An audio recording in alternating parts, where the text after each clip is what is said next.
Alors j'appelle la dernière oratrice, Amandine Pinto, de Toulouse également, pour l'évaluation d'une thérapeutique photothermique et d'une thérapie photodynamique médiée par les vésicules extracellulaires dans les carcinoses péritonéales d'origine colique.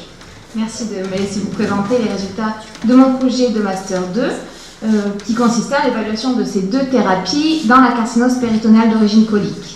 Actuellement, le traitement de référence de la carcinose péritonéale colique consiste à une cytoréduction chirurgicale associée à une chimio-hyperthermie intrapéritonéale, dit la CHIP. Cependant, nous savons que ce traitement présente une morbimortalité post-opératoire importante, notamment imputable à la CHIP elle-même. Ça, on le sait depuis les résultats de Prodige.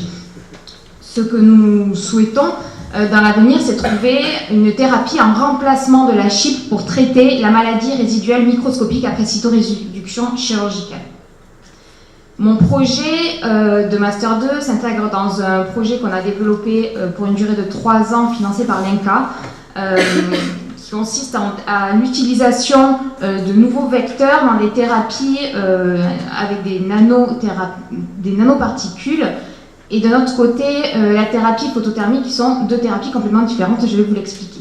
Donc le laboratoire avec qui nous travaillons en collaboration est un laboratoire CNRS, qui est le laboratoire matières et systèmes complexes. Lorsque j'ai débuté mes expérimentations, et j'ai pris le projet dès le début, on a développé le projet ensemble, mais lorsque j'ai débuté mes expérimentations, ils avaient eux-mêmes validé in vitro l'induction d'une mort cellulaire par la thérapie photothermique, sur un modèle tumoral colique avec des CT26, qui est le modèle murin de tumeur colique le plus utilisé, modèle cellulaire.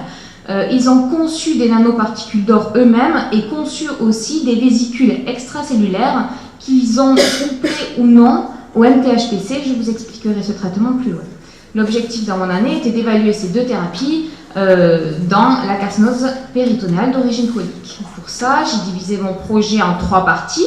Tout d'abord, étudier l'effet d'une thérapie photothermique sur un modèle tumoral colique sous-cutané, puisque sur ça, nous n'avons absolument rien dans la littérature jusqu'à présent.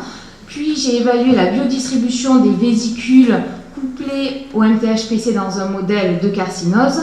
Et enfin, j'ai commencé les expérimentations de thérapie, des deux thérapies sur mon modèle de carcinose. La première partie consistait donc à étudier l'effet de la thérapie photothermique que j'appellerai maintenant PTT dans un modèle sous-cutané. Elle consiste en quoi? Elle exploite les propriétés de nanoparticules d'or qui, une fois accumulées en intratumoral, lorsqu'on applique un laser infrarouge, elles vont entrer en résonance de façon synchrone, osciller jusqu'à induire une hyperthermie locale, focale, majeure à l'origine d'une mort cellulaire. Je vous épargne toutes les manipulations préliminaires avant de faire cette expérimentation finale, mais en effet, il a fallu développer le modèle et caractériser vraiment toute la technique de PTT sur un modèle animal. Cette expérimentation consistait à l'injection sous-cutanée de cellules CT26 chez mes souris. J'ai injecté à J10 une thérapie en intratumorale. Une application laser se faisait à 24 heures puis à 48 heures et mes 2 critères de mise à mort étaient une taille tumorale supérieure à 15 mm ou à J27. Mes 2 critères d'analyse étaient tout d'abord la survie, donc je précise la survie était le reflet de la croissance tumorale, et une analyse anatomopathologique. J'avais 7 groupes de traitement avec 10 souris par groupe, 5 groupes contrôle et 2 groupes traités par PTT, d'un côté après injection de nanoparticules seules et d'un autre des nanoparticules couplées au 5FU. Alors pourquoi la chimiothérapie ici? Parce qu'on était parti de la thérapie actuellement qui est la CHIP et qui couple l'hyperthermie et la chimiothérapie.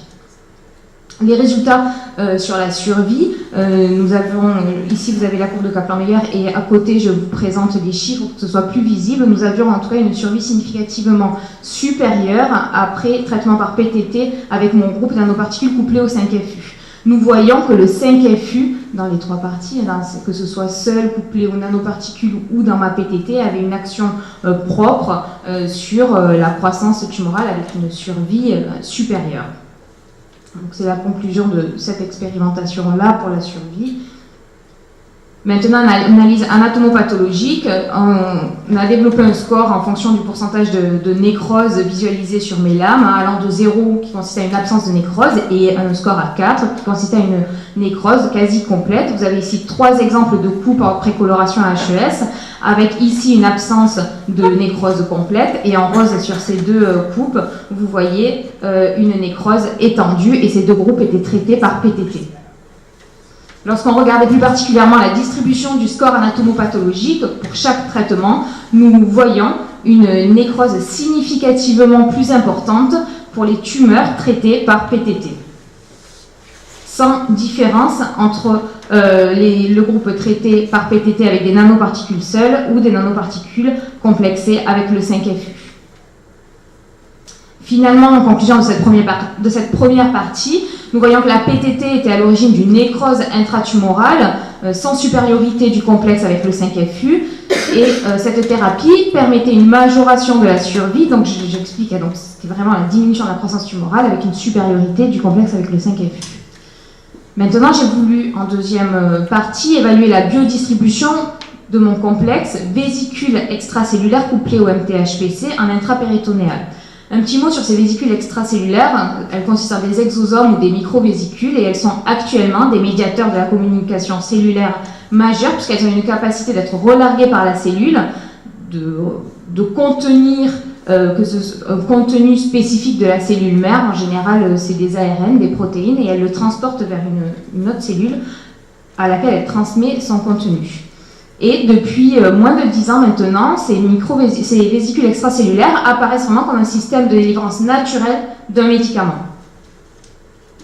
Ces vésicules extracellulaires ont été couplées au MTHPC par nos chimistes et nos physiciens, qui est photosensibilisateur majeur dans la thérapie photodynamique. Un mot sur cette thérapie. En fait, elle exploite les propriétés du photosensibilisateur lui-même à pénétrer en intratumoral, et après application d'un laser avec une longueur d'onde spécifique de ce photosensibilisateur, il va transférer son énergie à l'oxygène présent dans la tumeur et induire une espèce réactive toxique et une mort cellulaire. Actuellement, ce traitement est validé dans plusieurs indications, mais pas dans la carcinose, parce qu'il y a un manque de spécificité de ce traitement. Finalement, il y avait une toxicité majeure, notamment hépatique, sur les études préliminaires réalisées avec d'autres photosensibilisateurs. Dans notre expérimentation, j'ai développé tout d'abord le modèle de carcinose. J'injectais mes cellules tumorales en intrapéritonéal.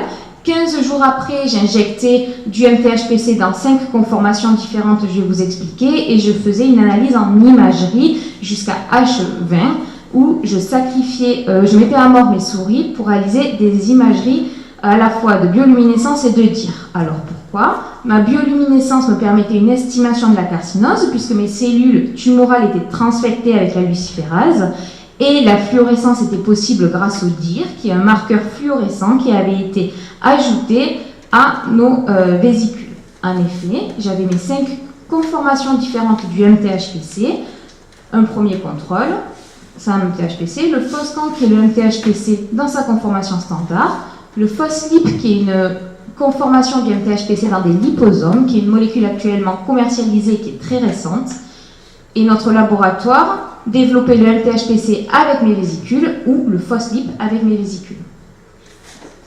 Tout d'abord, la bioluminescence. Nous voyons que notre modèle tumoral était significativement plus localisé au niveau de l'intestin grêle, comme vous le voyez.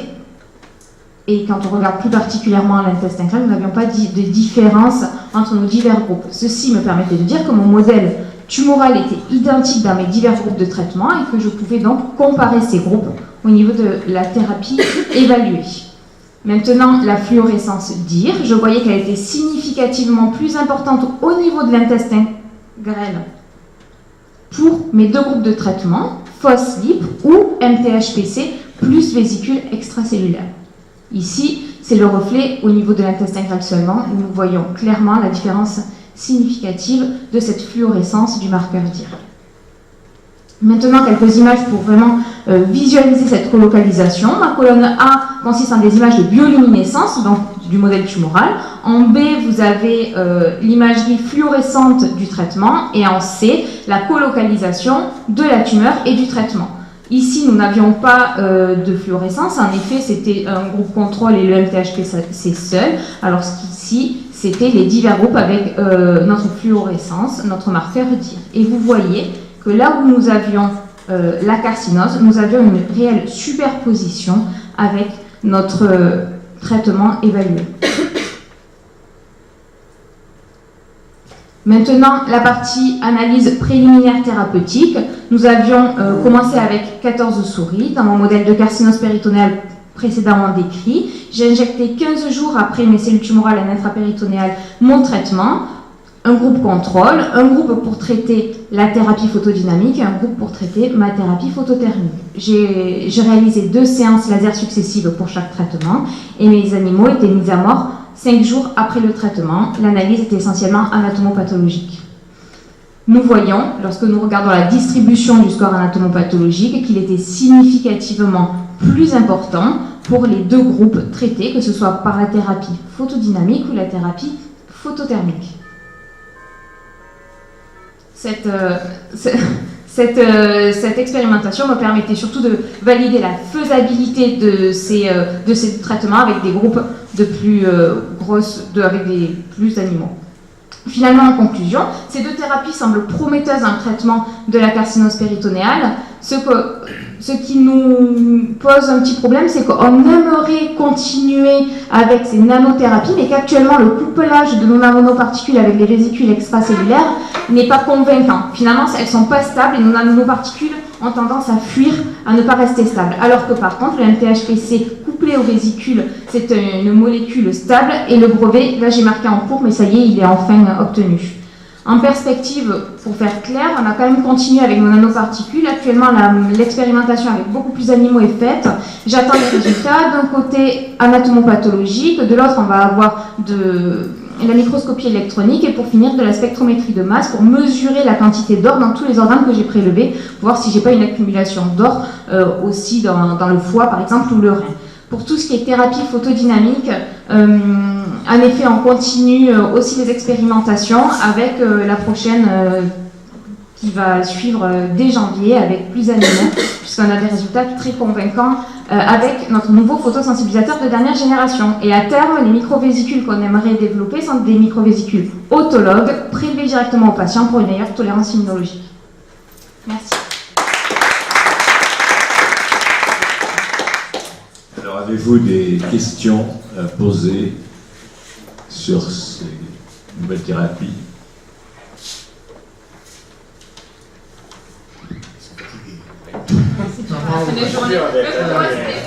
J'aurais un temps. Non, c'est intéressant, c'est bien dans la lignée de ce que fait ce développement depuis un certain temps. Et je trouve que c'est très joli. Ce que vous avez fait, c'est bien d'avoir un brevet en plus. Vous voyez une application chez l'homme dans un délai Oui, en fait, vraiment à terme, moi je continue là en thèse de sciences. Ce que j'aimerais, c'est pouvoir avoir un PHRC à la fin pour remplacer la chip en fin de cytoréduction,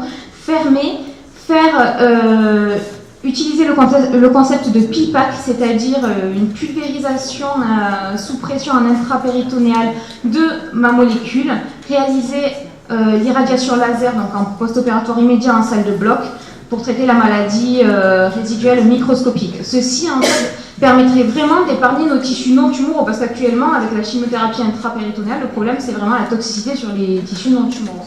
Et comment vous faites l'irradiation laser? Alors, je suis d'accord, ça va être le souci chez l'humain. Chez la souris, on peut, parce que la surface péritonéale, on fait 6 spots avec un laser, avec une longueur d'onde qui est bloqué par le photosensibilisateur. Chez l'humain, si on arrive jusque-là, il faut qu'on développe des lasers qui permettent une surface. Voilà, donc là, j'essaie de contacter